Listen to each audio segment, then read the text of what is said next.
ਸਤਿ ਸ਼੍ਰੀ ਅਕਾਲ ਦੋਸਤੋ, ਆਪ ਸਭ ਜੀ ਦਾ ਸਵਾਗਤ ਹੈ ਮੇਰੇ ਇਸ ਪੇਜ ਉੱਤੇ ਫਿਰ ਤੋਂ। ਤੇ ਆਪ ਜੀ ਦਾ ਬਹੁਤ ਬਹੁਤ ਧੰਨਵਾਦ ਵੀਡੀਓਜ਼ ਨੂੰ ਇੰਨਾ ਪਸੰਦ ਕਰਨ ਲਈ। ਤੇ ਇੱਕ ਅਪੀਲ ਆਪ ਸਭ ਜੀ ਨੂੰ, ਬੰਦੀ ਸਿੰਘਾਂ ਦੀ ਰਿਹਾਈ ਲਈ ਜੋ ਮੋਰਚਾ ਮੋਹਾਲੀ ਵਿਖੇ ਲੱਗਿਆ ਹੈ ਉਸ ਵਿੱਚ ਆਪਣਾ ਬਣਦਾ ਯੋਗਦਾਨ ਪਾਈਏ ਤਾਂ ਜੋ ਬੰਦੀ ਸਿੰਘਾਂ ਨੂੰ ਰਿਹਾ ਕਰਵਾਇਆ ਜਾ ਸਕੇ। ਤੇ ਅੱਜ ਇੱਕ ਹੋਰ ਨਵੀਂ ਕਹਾਣੀ ਵਾਰਦਾਤ ਦਾ ਜ਼ਿਕਰ ਕਰਨ ਲੱਗੇ ਹਾਂ ਆਪ ਜੀ ਦੇ ਨਾਲ।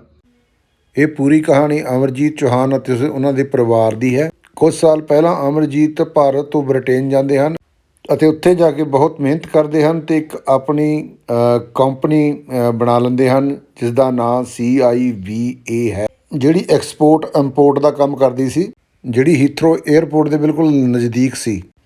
ਉੱਥੇ ਰਹਿੰਦੇ ਹੀ ਅਮਰਜੀਤ ਨੈਨਸੀ ਨਾਂ ਦੀ ਕੁੜੀ ਨਾਲ ਵਿਆਹ ਕਰ ਲੈਂਦੇ ਹਨ, ਜਿਹੜੀ ਕਿ ਪੰਜਾਬ ਤੋਂ ਹੁੰਦੀ ਹੈ। ਨੈਨਸੀ ਆਪਣੇ 2 ਬੱਚਿਆਂ ਨਾਲ ਅਮਰਜੀਤ ਦੇ ਨਾਲ ਲੰਡਨ ਦੇ ਨੇੜੇ ਹੀ ਰਹਿੰਦੀ ਹੁੰਦੀ ਹੈ। ਉਸ ਦਾ ਛੋਟਾ ਬੇਟਾ 2 ਮਹੀਨੇ ਦਾ ਹੁੰਦਾ ਹੈ, ਜਿਸ ਦੀ ਮਦਦ ਲਈ ਉਸਨੇ ਆਪਣੀ ਮਾਂ ਚਰਨਜੀਤ ਕੌਰ ਨੂੰ ਵੀ ਆਪਣੇ ਕੋਲ ਹੀ ਰੱਖਿਆ ਹੁੰਦਾ ਹੈ। ਬੱਚਾ ਛੋਟਾ ਹੋਣ ਕਰਕੇ ਚਰਨਜੀਤ ਇਹਨਾਂ ਦੀ ਮਦਦ ਕਰਦੀ ਸੀ। ਨੈਨਸੀ ਦਾ ਇੱਕ ਭਰਾ ਵੀ ਸੀ ਜਿਸ ਦਾ ਨਾਂ ਓਅੰਕਾਰ ਸੀ, ਜੋ ਨਿਊਜ਼ੀਲੈਂਡ ਵਿੱਚ ਰਹਿੰਦਾ ਸੀ। ਨੈਨਸੀ ਆਪਣੇ ਭਰਾ ਨਾਲ ਅਕਸਰ ਫ਼ੋਨ 'ਤੇ ਗੱਲ ਕਰਦੀ ਰਹਿੰਦੀ ਸੀ। ਇਸੇ ਤਰ੍ਹਾਂ ਹੀ ਰੂਟੀਨ ਵਿੱਚ 14 ਫਰਵਰੀ 2003 ਨੂੰ ਵੀ ਨੈਨਸੀ ਆਪਣੇ ਭਾਈ ਓਂਕਾਰ ਵਰਮਾ ਨਾਲ ਫ਼ੋਨ 'ਤੇ ਗੱਲ ਕਰਦੀ ਆ, ਪਰ ਇਸ ਵਾਰ ਨੈਨਸੀ ਕਾਫੀ ਘਬਰਾਈ ਹੋਈ ਸੀ। ਓਂਕਾਰ ਆਪਣੀ ਭੈਣ ਤੋਂ ਨੈਨਸੀ ਤੋਂ ਘਬਰਾਹਟ ਦੀ ਵਜ੍ਹਾ ਪੁੱਛਦਾ ਤਾਂ ਨੈਨਸੀ ਦੱਸਦੀ ਹੈ ਕਿ ਕੱਲ੍ਹ ਅਮਰਜੀਤ ਦਫ਼ਤਰ ਗਏ ਸੀ ਪਰ ਵਾਪਸ ਨਹੀਂ ਆਏ।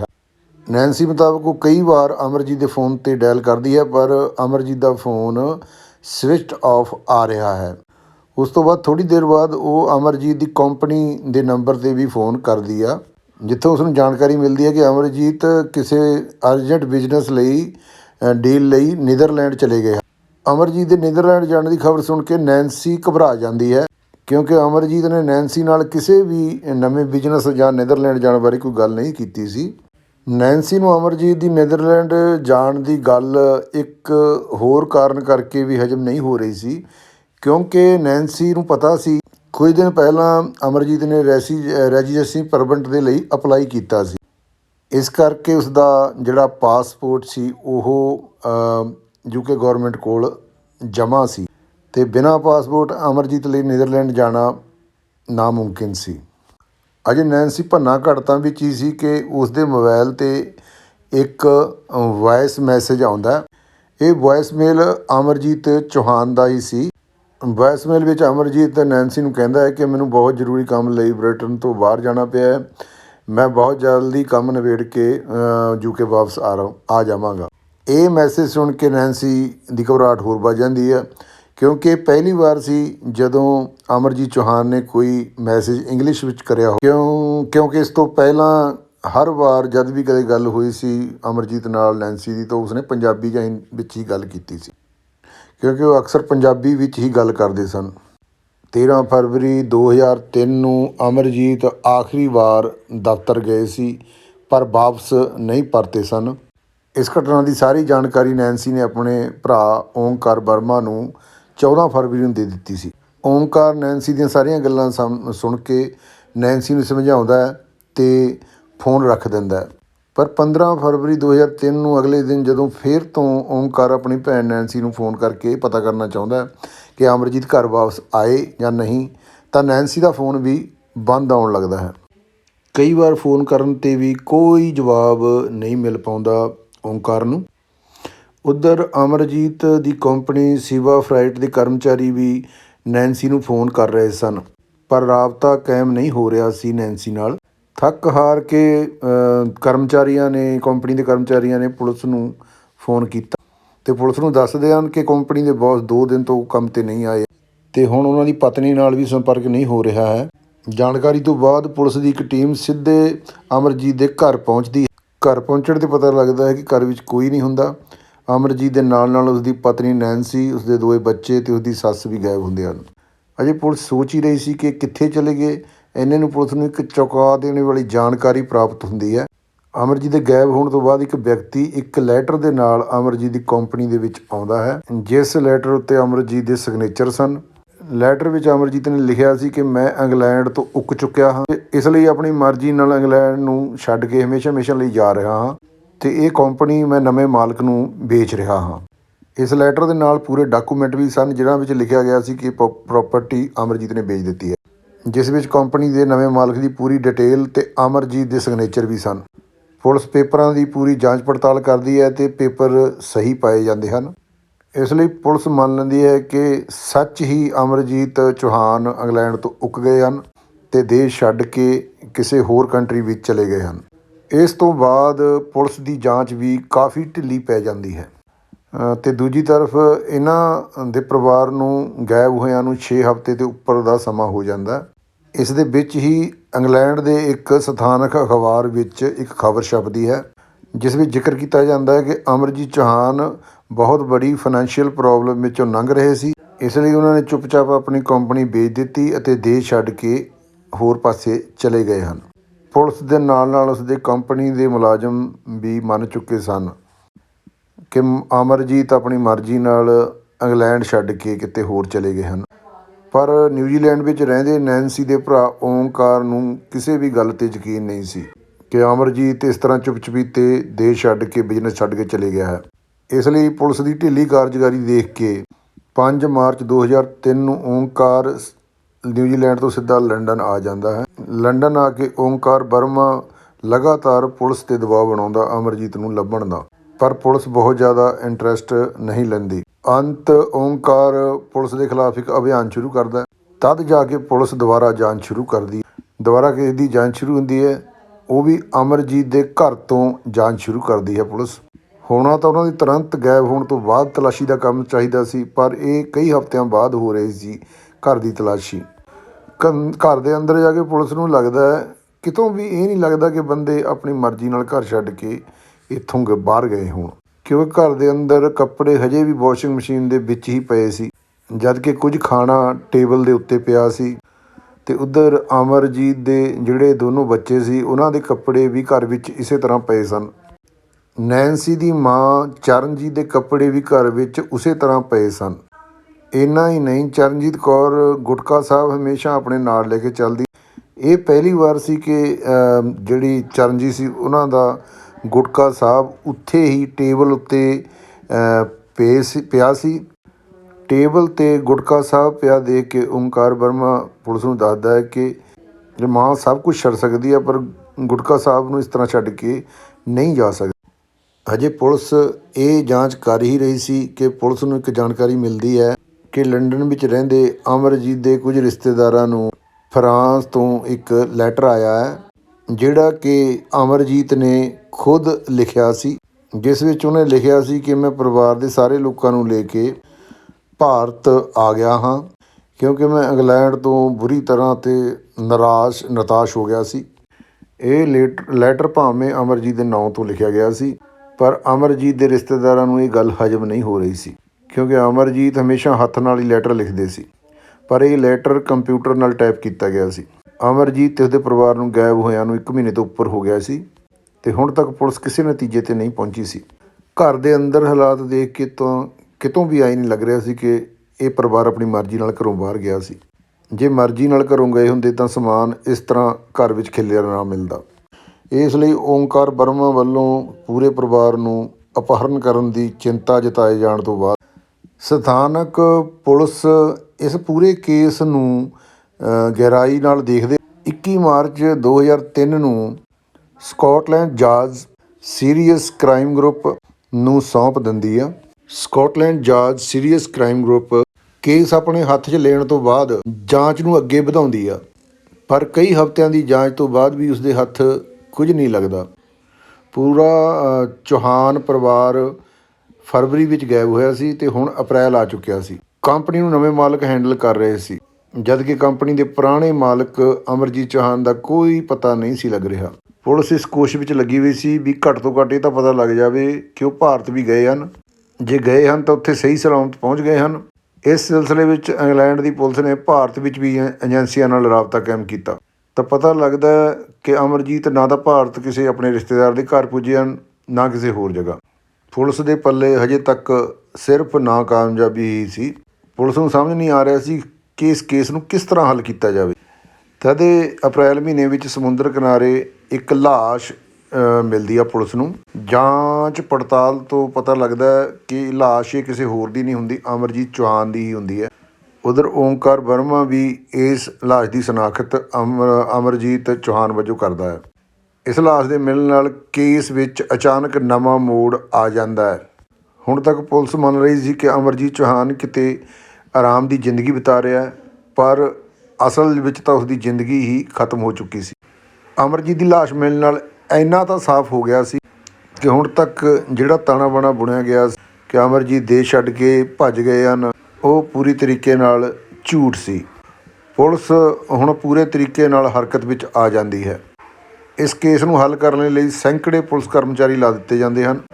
ਪੁਲਿਸ ਨੂੰ ਪਹਿਲਾ ਸ਼ੱਕ ਉਸ ਆਦਮੀ 'ਤੇ ਹੁੰਦਾ ਹੈ ਜਿਸ ਨੇ ਅਮਰਜੀਤ ਦੇ ਗਾਇਬ ਹੋਣ ਤੋਂ ਅਗਲੇ ਹੀ ਦਿਨ ਅਮਰਜੀਤ ਦੀ ਕੰਪਨੀ 'ਚ ਆ ਕੇ ਅਮਰਜੀਤ ਦੁਆਰਾ ਸਾਈਨ ਹੋਏ ਲੈਟਰ ਅਤੇ ਓਨਰਸ਼ਿਪ ਦੇ ਕਾਗਜ਼ ਪੇਸ਼ ਕਰਦੇ ਹੋਏ ਇਹ ਦਾਅਵਾ ਕੀਤਾ ਸੀ ਕਿ ਅਮਰਜੀਤ ਨੇ ਕੰਪਨੀ ਉਸ ਨੂੰ ਵੇਚ ਦਿੱਤੀ ਹੈ। ਹੁਣ ਪੁਲਿਸ ਇਹਨਾਂ ਦੀ ਕੁੰਡਲੀ ਫਰੋਲਣੀ ਸ਼ੁਰੂ ਕਰਦੀ ਹੈ। ਕੈਨਥ ਰੈਗਨ ਨਾਂ ਦਾ ਵਿਅਕਤੀ ਸੀ ਇਹ, ਜੋ ਕੰਪਨੀ ਖੁਦ ਨੂੰ ਵੇਚੇ ਜਾਣ ਦਾ ਦਾਅਵਾ ਕਰਦਾ ਸੀ। ਕੈਨਥ ਰੈਗਨ ਭਾਵੇਂ ਉਸ ਟਾਈਮ ਮਾਸੂਮ ਨਜ਼ਰ ਆ ਰਿਹਾ ਸੀ, ਪਰ ਕੁਝ ਸਾਲ ਪਹਿਲਾਂ ਤੱਕ ਇੰਗਲੈਂਡ ਦਾ ਬਹੁਤ ਬੜਾ ਇਹ ਡਰੱਗ ਡੀਲਰ। ਡਰੱਗ ਤੋਂ ਇਲਾਵਾ ਫਰਜ਼ੀ ਪਾਸਪੋਰਟ, ਹਿਊਮਨ ਟ੍ਰੈਫਿਕਿੰਗ ਅਤੇ ਹੋਰ ਕਈ ਤਰ੍ਹਾਂ ਦੇ ਇਲੀਗਲ ਕੰਮ ਕਰਦਾ ਸੀ। 1998 ਵਿੱਚ ਲੰਡਨ ਪੁਲਿਸ ਨੇ ਕੈਨਥ ਰੈਗਨ ਨੂੰ ਫਰਜ਼ੀ ਪਾਸਪੋਰਟ ਬਣਾਉਣ ਲਈ ਅਤੇ ਡਰੱਗਸ ਦਾ ਬਿਜ਼ਨਸ ਕਰਨ ਲਈ ਰੰਗੇ ਹੱਥੀਂ ਫੜਿਆ ਸੀ। ਕੈਨਥ ਰੈਗਨ ਕੋਲੋਂ ਪੂਰੇ 30 ਕਿਲੋ ਹੈਰੋਇਨ ਫੜੀ ਗਈ ਸੀ, ਜਿਸ ਦੀ ਕੀਮਤ ਕਰੋੜਾਂ ਵਿੱਚ ਸੀ। ਅਨੁਮਾਨ ਮੁਤਾਬਕ ਉਹ ਲੰਡਨ ਵਿੱਚ 2000 ਕਰੋੜ ਤੋਂ ਵੱਧ ਦਾ ਡਰੱਗ ਵੇਚ ਚੁੱਕਿਆ ਸੀ। ਇਸ ਤੋਂ ਬਾਅਦ ਕੈਨਥ ਰੈਗਨ 'ਤੇ ਮੁਕੱਦਮਾ ਦਰਜ ਹੋਇਆ, ਕੇਸ ਚਲਾਇਆ ਜਾਂਦਾ। ਅਦਾਲਤ ਵਿੱਚ ਗੁਨਾਹ ਸਾਬਤ ਹੋਣ ਤੋਂ ਬਾਅਦ ਉਸ ਨੂੰ 20 ਸਾਲ ਜੇਲ੍ਹ ਦੀ ਸਜ਼ਾ ਸੁਣਾਈ ਗਈ ਸੀ, ਪਰ ਜੇਲ੍ਹ ਵਿੱਚ ਰਹਿੰਦੇ ਹੋਏ ਉਸ ਨੇ ਸਰਕਾਰੀ ਗਵਾਹ ਬਣਨ ਦਾ ਪ੍ਰਸਤਾਵ ਰੱਖਿਆ ਪੁਲਿਸ ਅੱਗੇ। ਬਦਲੇ ਵਿੱਚ ਉਹ ਆਪਣੀ ਸਜ਼ਾ ਘੱਟ ਕਰਾਉਣ ਦੀ ਸ਼ਰਤ ਰੱਖ ਦਿੰਦਾ। ਪੁਲਿਸ ਕੈਨਥ ਰੈਗਨ ਦੀ ਇਹ ਸ਼ਰਤ ਮੰਨ ਲੈਂਦੀ ਹੈ ਅਤੇ ਉਸ ਦੁਆਰਾ ਦਿੱਤੇ ਸਬੂਤਾਂ ਦੇ ਆਧਾਰ ਪੂਰੇ ਲੰਡਨ ਅਤੇ ਬ੍ਰਿਟੇਨ ਦੇ ਦੂਜੇ ਭਾਗਾਂ ਤੋਂ ਚੱਲ ਰਹੇ ਕਈ ਵੱਡੇ ਡਰੱਗ ਰੈਕਟਸ ਦਾ ਖੁਲਾਸਾ ਕਰਦੀ ਹੈ ਅਤੇ ਬੜੀ ਸੰਖਿਆ ਵਿੱਚ ਅਪਰਾਧੀਆਂ ਨੂੰ ਫੜਦੀ ਹੈ। ਵਾਅਦੇ ਦੇ ਮੁਤਾਬਕ ਕੈਨਥ ਰੈਗਨ ਦੀ ਸਜ਼ਾ ਨੂੰ ਵੀ ਘੱਟ ਕਰਦੇ ਹੋਏ 20 ਸਾਲ ਤੋਂ 8 ਸਾਲ ਕਰ ਦਿੱਤਾ ਜਾਂਦਾ ਹੈ। ਸਜ਼ਾ ਘੱਟ ਹੋਣ ਤੋਂ ਬਾਅਦ ਉਹ ਪੁਲਿਸ ਦੀ ਹੋਰ ਮਾਮਲਿਆਂ ਵਿੱਚ ਵੀ ਮਦਦ ਕਰਦਾ ਅਤੇ ਬਦਲੇ ਵਿੱਚ ਉਸ ਦੀ ਸਜ਼ਾ ਘੱਟ ਹੁੰਦੀ ਰਹਿੰਦੀ। ਆਖਰਕਾਰ ਉਹ 3 ਸਾਲ ਦੀ ਸਜ਼ਾ ਕੱਟ ਕੇ 2002 ਵਿੱਚ ਰਿਹਾ ਹੋ ਜਾਂਦਾ ਹੈ। ਜੇਲ੍ਹ ਤੋਂ ਬਾਹਰ ਆਉਣ ਤੋਂ ਬਾਅਦ ਕੈਨਥ ਰੈਗਨ ਦੀ ਆਰਥਿਕ ਸਥਿਤੀ ਬਹੁਤ ਡਾਮਾਡੋਲ ਹੋ ਜਾਂਦੀ ਹੈ। ਕ੍ਰਿਮੀਨਲ ਬੈਕਗਰਾਊਂਡ ਹੋਣ ਦੀ ਵਜ੍ਹਾ ਕਰਕੇ ਉਸ ਨੂੰ ਕਿਸੇ ਨੇ ਕੰਮ ਵੀ ਨਹੀਂ ਦਿੱਤਾ। ਅਜਿਹੇ ਵਿੱਚ ਅਮਰਜੀਤ ਚੌਹਾਨ ਉਸ ਨੂੰ ਇੱਕ ਦੇਵਤੇ ਦੀ ਤਰ੍ਹਾਂ ਟੱਕਰੇ। ਅਮਰਜੀਤ ਚੌਹਾਨ ਅਕਸਰ ਬੇਸਹਾਰਾ ਲੋਕਾਂ ਦੀ ਮਦਦ ਕਰਨ ਵਿੱਚ ਅੱਗੇ ਰਹਿੰਦੇ ਸਨ। ਕੈਨਥ ਰੈਗਨ ਵੀ ਜੇਲ੍ਹ ਤੋਂ ਆਉਣ ਤੋਂ ਬਾਅਦ ਬਿਲਕੁਲ ਬੇਸਹਾਰਾ ਸੀ। ਅਜਿਹੇ ਵਿੱਚ ਕੈਨਥ ਰੈਗਨ ਅਮਰਜੀਤ ਦੀ ਕੰਪਨੀ ਵਿੱਚ ਕੰਮ ਮੰਗਣ ਆਉਂਦਾ ਹੈ। ਅਮਰਜੀਤ ਨੂੰ ਉਸ 'ਤੇ ਦਇਆ ਆ ਜਾਂਦੀ ਹੈ ਅਤੇ ਉਸ ਨੂੰ ਆਪਣੀ ਕੰਪਨੀ ਵਿੱਚ ਨੌਕਰੀ 'ਤੇ ਰੱਖ ਲੈਂਦਾ। ਉਹ ਉਸ ਨੂੰ ਇੱਕ ਡਿਲੀਵਰੀ ਬੁਆਏ ਦੇ ਤੌਰ 'ਤੇ ਆਪਣੀ ਕੰਪਨੀ ਵਿੱਚ ਨੌਕਰੀ ਦੇ ਦਿੰਦਾ। ਹੁਣ ਅਮਰਜੀਤ ਚੌਹਾਨ ਦੀ ਲਾਸ਼ ਮਿਲਣ ਤੋਂ ਬਾਅਦ ਸਿਵਾ ਫਰਾਈਟ ਦੇ ਨਵੇਂ ਮਾਲਕ, ਜੋ ਅਮਰਜੀਤ ਚੌਹਾਨ ਦੇ ਮਰਨ ਤੋਂ ਪਹਿਲਾਂ ਇਸੇ ਕੰਪਨੀ ਵਿੱਚ ਇੱਕ ਮਾਮੂਲੀ ਡਿਲੀਵਰੀ ਬੁਆਏ ਸੀ ਅਤੇ ਅੱਜ ਕੰਪਨੀ ਦਾ ਮਾਲਕ ਹੋਣ ਦਾ ਦਾਅਵਾ ਕਰਦਾ ਸੀ, ਕੈਨਥ ਰੈਗਨ ਨੂੰ ਗ੍ਰਿਫਤਾਰ ਕਰਦੀ ਹੈ ਅਤੇ ਪੁੱਛਗਿੱਛ ਦਾ ਸਿਲਸਿਲਾ ਸ਼ੁਰੂ ਕਰਦੀ ਹੈ। ਪੁਲਿਸ ਦੀ ਸ਼ੁਰੂਆਤੀ ਪੁੱਛਗਿੱਛ ਵਿੱਚ ਕੈਨਥ ਰੈਗਨ ਦੱਸਦਾ ਹੈ ਕਿ ਬ੍ਰਿਟੇਨ ਛੱਡਣ ਤੋਂ ਪਹਿਲਾਂ ਅਮਰਜੀਤ ਚੌਹਾਨ ਨੇ ਖੁਦ ਹੀ ਉਸ ਨੂੰ ਕੰਪਨੀ ਦਾ ਮਾਲਕ ਬਣਾ ਦਿੱਤਾ ਸੀ। ਕੈਨਥ ਰੈਗਨ ਇਸ ਪੂਰੀ ਡੀਲ ਦੇ ਦਸਤਾਵੇਜ਼ ਵੀ ਪੁਲਿਸ ਦੇ ਅੱਗੇ ਰੱਖਦਾ ਹੈ, ਕਿਉਂਕਿ ਪੁਲਿਸ ਕੈਨਥ ਰੈਗਨ ਦੀ ਪੂਰੀ ਹਿਸਟਰੀ ਲੱਭ ਚੁੱਕੀ ਸੀ ਅਤੇ ਪੁਲਿਸ ਨੂੰ ਪਤਾ ਸੀ ਕਿ ਇਹ ਕਿੱਡਾ ਬੜਾ ਕ੍ਰਿਮੀਨਲ ਰਹਿ ਚੁੱਕਿਆ ਹੈ। ਇਸ ਲਈ ਪੁਲਿਸ ਕੈਨਥ ਰੈਗਨ 'ਤੇ ਯਕੀਨ ਨਹੀਂ ਕਰਦੀ ਹੈ ਅਤੇ ਉਸ ਤੋਂ ਸਖਤੀ ਨਾਲ ਪੁੱਛਗਿੱਛ ਦਾ ਸਿਲਸਿਲਾ ਸ਼ੁਰੂ ਕਰਦੀ ਹੈ। ਪੁਲਿਸ ਭਾਵੇਂ ਪੂਰੀ ਤਾਕਤ ਲਾ ਕੇ ਪੁੱਛਗਿੱਛ ਕਰ ਰਹੀ ਸੀ, ਪਰ ਕੈਨਥ ਰੈਗਨ ਕੋਈ ਕੱਚਾ ਖਿਲਾੜੀ ਨਹੀਂ ਸੀ। ਪੁਲਿਸ ਦੇ ਹੱਥ ਕੋਈ ਵੀ ਜਾਣਕਾਰੀ ਜਾਂ ਕਾਮਯਾਬੀ ਨਹੀਂ ਲੱਗ ਰਹੀ ਸੀ। ਪੁਲਿਸ ਸੋਚਾਂ ਵਿੱਚ ਹੀ ਸੀ ਕਿ 9 ਅਪ੍ਰੈਲ 2003 ਨੂੰ ਇੱਕ ਔਰਤ ਦਾ ਫੋਨ ਆਉਂਦਾ ਪੁਲਿਸ ਨੂੰ, ਔਰ ਉਸ ਇੱਕ ਫੋਨ ਕਾਲ ਨਾਲ ਹੀ ਕਾਫੀ ਕੁਝ ਬਦਲ ਜਾਂਦਾ। ਇਹ ਫੋਨ ਕਿਸ ਨੇ ਕੀਤਾ ਸੀ? ਉਸ ਬਾਰੇ ਵੀਡੀਓ ਦੇ ਅੰਤ ਵਿੱਚ ਗੱਲ ਕਰਾਂਗੇ। ਫਿਲਹਾਲ ਗੱਲ ਕਰਦੇ ਹਾਂ ਕਿ ਉਸ ਫੋਨ ਕਾਲ ਤੋਂ ਬਾਅਦ ਅੱਗੇ ਕੀ ਹੁੰਦਾ ਹੈ।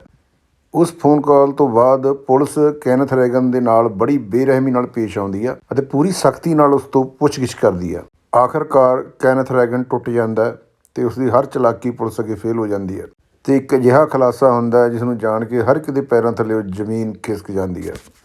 ਅਸਲ ਵਿੱਚ ਕੈਨਥ ਰੈਗਨ ਨੂੰ ਜਦੋਂ ਅਮਰਜੀਤ ਦੀ ਕੰਪਨੀ ਵਿੱਚ ਐਜ਼ ਏ ਡਿਲੀਵਰੀ ਬੁਆਏ ਕੰਮ ਕਰਦੇ ਅਜੇ ਕੁਝ ਮਹੀਨੇ ਹੀ ਹੋਏ ਸਨ। ਇਸੇ ਦੌਰਾਨ ਕੈਨਥ ਰੈਗਨ ਨੂੰ ਪਤਾ ਚੱਲਦਾ ਹੈ ਵੀ ਅਮਰਜੀਤ ਚੌਹਾਨ ਇਹ ਕੰਪਨੀ ਵੇਚਣੀ ਚਾਹੁੰਦਾ ਅਤੇ ਪਰਿਵਾਰ ਸਮੇਤ ਉਹ ਭਾਰਤ ਜਾਣਾ ਚਾਹੁੰਦਾ ਹੈ, ਕਿਉਂਕਿ ਅਮਰਜੀਤ ਦੀ ਧਰਮ ਪਤਨੀ ਨੈਨਸੀ ਨੇ ਕਈ ਵਾਰ ਇਹ ਇੱਛਾ ਜ਼ਾਹਰ ਕੀਤੀ ਸੀ।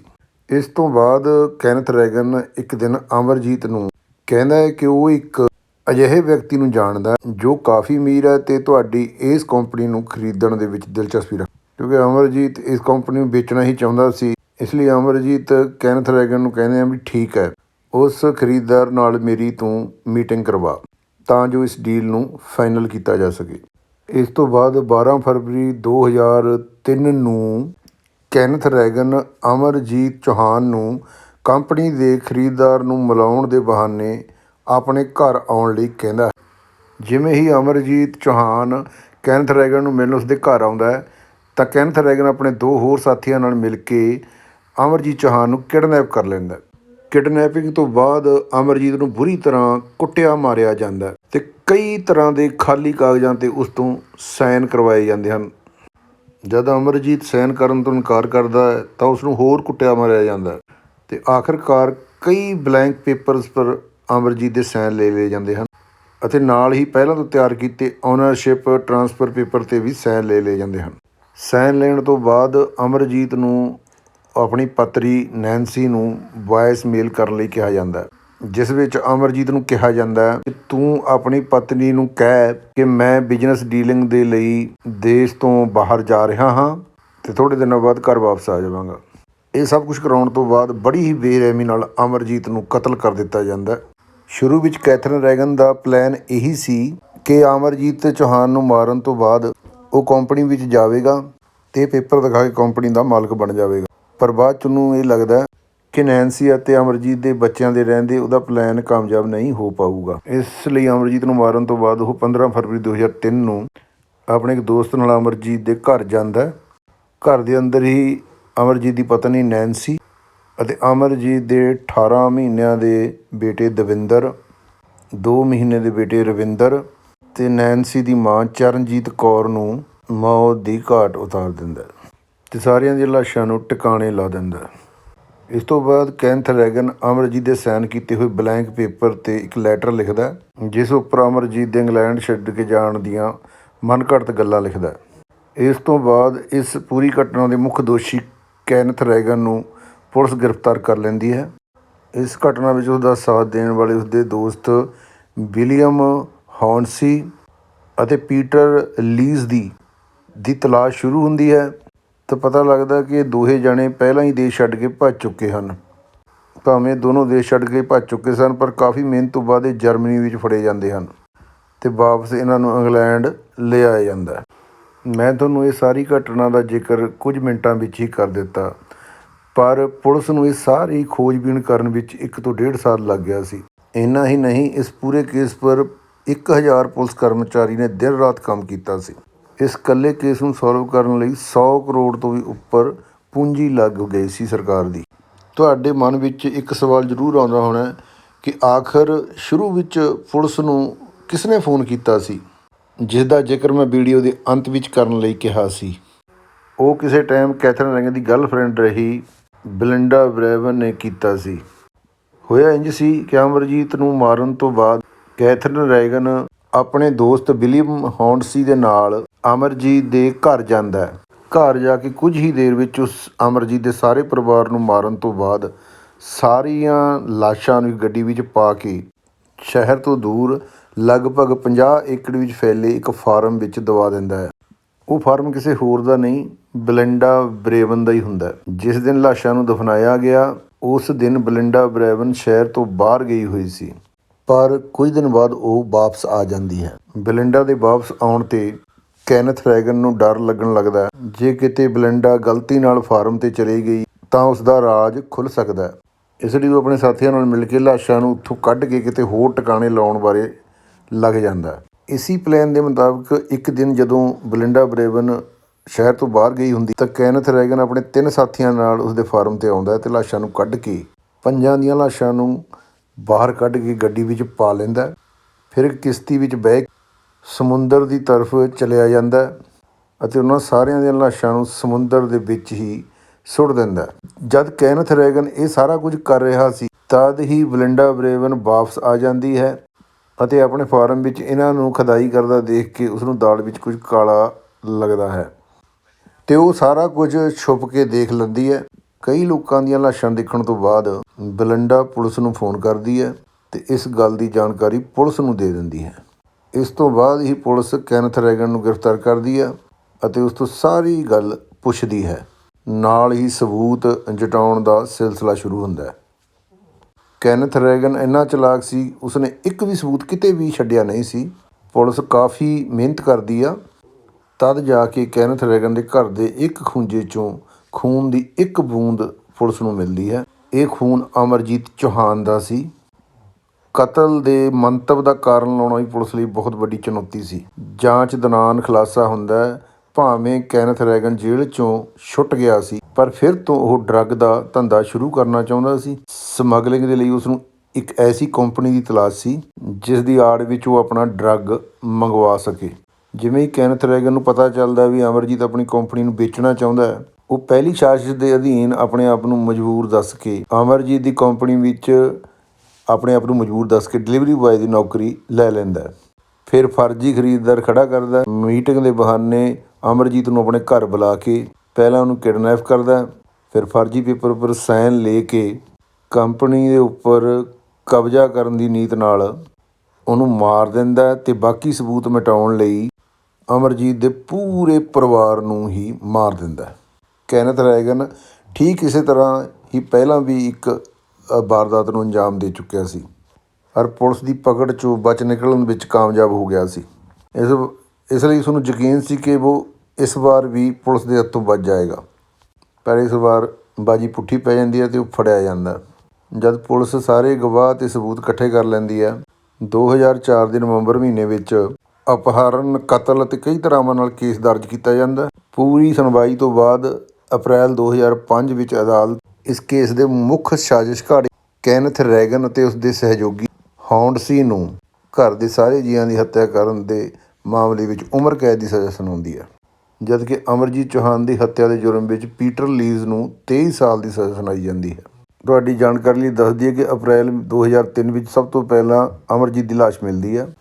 ਫਿਰ ਜੁਲਾਈ ਮਹੀਨੇ ਅਮਰਜੀਤ ਦੀ ਪਤਨੀ ਨੈਨਸੀ ਦੀ ਲਾਸ਼ ਮਿਲਦੀ ਹੈ। ਨੈਨਸੀ ਦੀ ਲਾਸ਼ ਸਮੁੰਦਰ ਵਿੱਚ ਮੱਛੀ ਫੜਦੇ ਕੁਝ ਮਛੁਆਰਿਆਂ ਨੂੰ ਮਿਲੀ ਸੀ। ਨਵੰਬਰ 2003 ਵਿੱਚ ਹੀ ਸਮੁੰਦਰ ਕੰਢੇ ਤੋਂ ਨੈਨਸੀ ਦੀ ਮਾਂ ਚਰਨਜੀਤ ਦੀ ਲਾਸ਼ ਵੀ ਮਿਲ ਜਾਂਦੀ ਹੈ। ਇਹਨਾਂ 3 ਜੀਆਂ ਦੀ ਲਾਸ਼ ਤੋਂ ਮਿਲ ਜਾਂਦੀ ਹੈ ਪਰ 2 ਬੱਚਿਆਂ ਦੀ ਲਾਸ਼ ਹਜੇ ਤੱਕ ਵੀ ਨਹੀਂ ਮਿਲੀ। ਦੋਸਤੋ, ਇਹ ਤਾਂ ਸੀ ਇੱਕ ਆਪਣੇ ਪੰਜਾਬੀ ਭਰਾ ਦੇ ਨਾਲ ਹੋਏ ਦਰਦਨਾਕ ਹਾਦਸੇ ਦੀ ਕਹਾਣੀ ਅਤੇ ਆਪ ਨੂੰ ਅਗਲੇ ਐਪੀਸੋਡ ਦੇ ਵਿੱਚ ਫਿਰ ਮਿਲਾਂਗੇ ਜੀ ਕਿਸੇ ਹੋਰ ਨਵੀਂ ਕਹਾਣੀ ਦੇ ਨਾਲ। ਤਦ ਤੱਕ ਲਈ ਇਜਾਜ਼ਤ। ਵਾਹਿਗੁਰੂ ਜੀ ਕਾ ਖਾਲਸਾ, ਵਾਹਿਗੁਰੂ ਜੀ ਕੀ ਫਤਿਹ।